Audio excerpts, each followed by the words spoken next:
Good morning. This morning I'm going to be making a Blackberry Cobbler. We've got a lunch after church, and all the congregation brings a side dish or a dessert or something, and I figured what better way to use up some of the blackberries I picked a few months ago. So just to kind of run through this real quick with you guys and show you that making a cobbler is actually pretty easy. Some of the things you're going to need.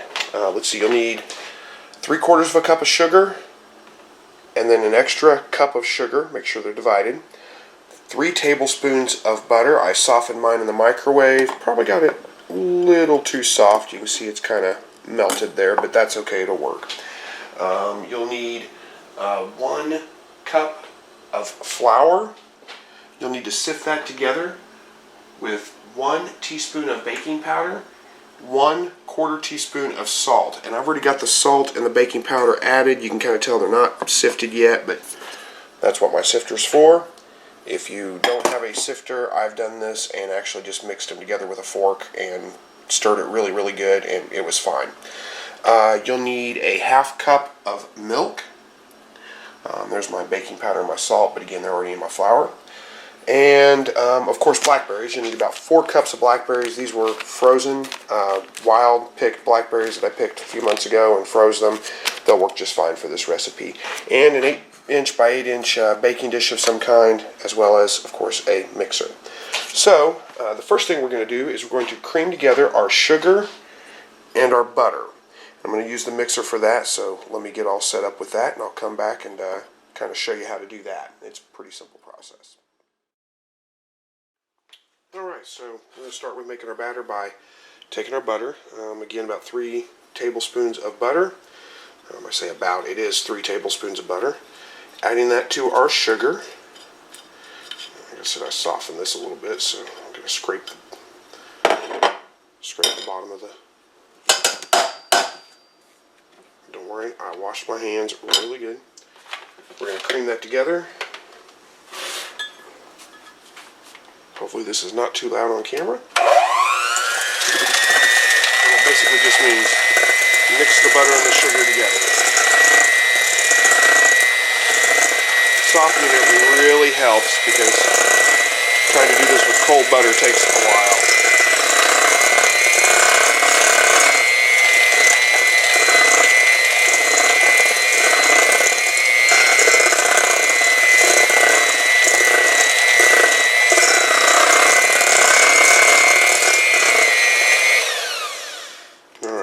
I think that's pretty good. It is creamed butter and sugar. Alright, now we're going to add alternately a little bit of milk, just a little bit of our 1/2 cup. Kind of mix that in a little bit.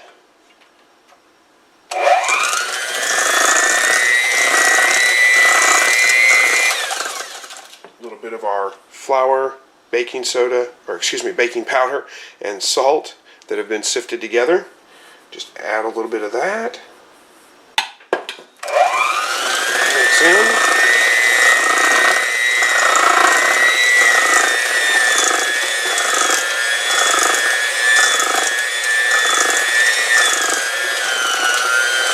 Starting to look like a dough now. A little more milk.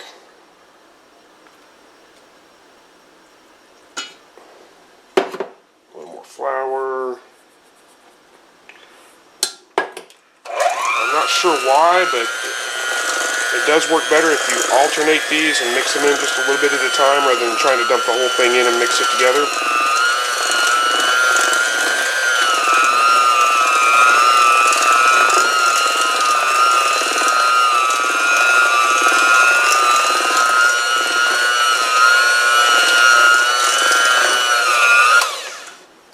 Thick.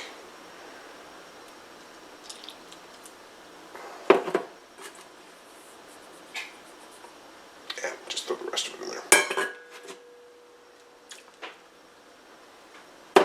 Okay.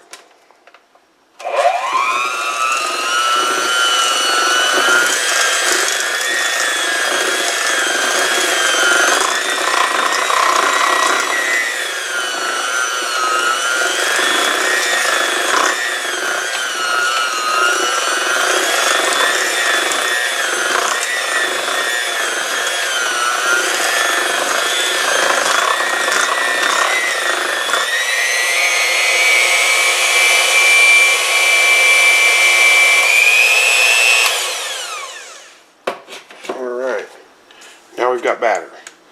It's a little bit on the thick side, but you know what, that's alright. I may add just a little bit of milk to thin that out so I can pour it, but it really needs to be a little bit thick. You're gonna be adding water to it later, so don't worry about that too much.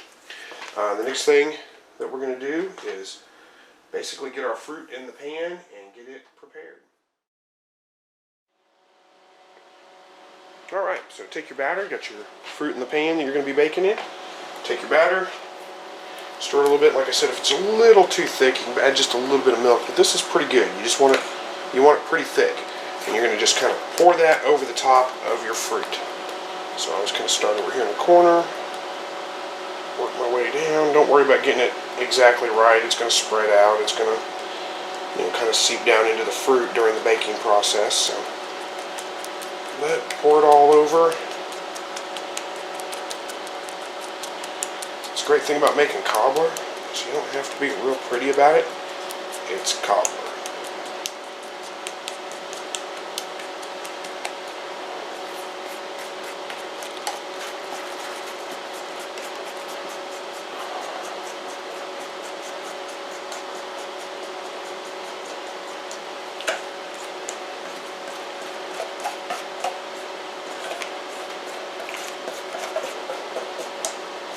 And we're almost done.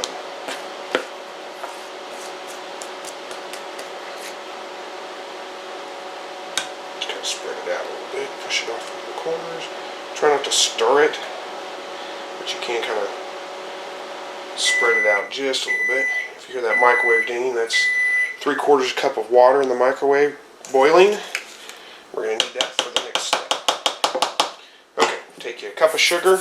This has been mixed together with 1 tablespoon of cornstarch and 1/4 teaspoon of salt. Pour that over the top of your batter. And just kind of sprinkle it across there. Try to do it fairly evenly.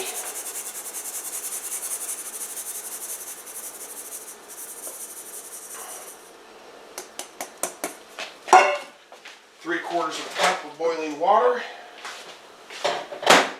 Pour that right over the top of your fruit and your batter. Use a little bit less if you've got extra juicy fruit, which I do, so I'm going to save just a little bit of water. And then that's pretty much all there is to it.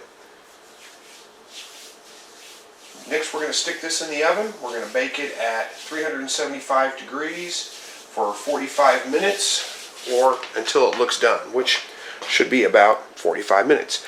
I've got my oven, let's see, not quite preheated, so I'm going to stick that in the oven here in just a second. Set to 375 degrees, cook it for about 45 minutes and it should be done. So we'll just, while it's cooking, I'm going to go take a shower, get ready for church, and we'll come back and show you the final product. Alright, it's been about 45 minutes, so let's see how it looks. Oh, it looks pretty good. One thing I will tell you that I always do, that makes it nice, is put like a cookie sheet or something underneath the pan, because sometimes this stuff will boil over, and it just kind of keeps your oven a little bit cleaner. I'm not so sure I can get this out of here while I'm holding the camera, so why don't I do this? Why don't I set the camera down over here?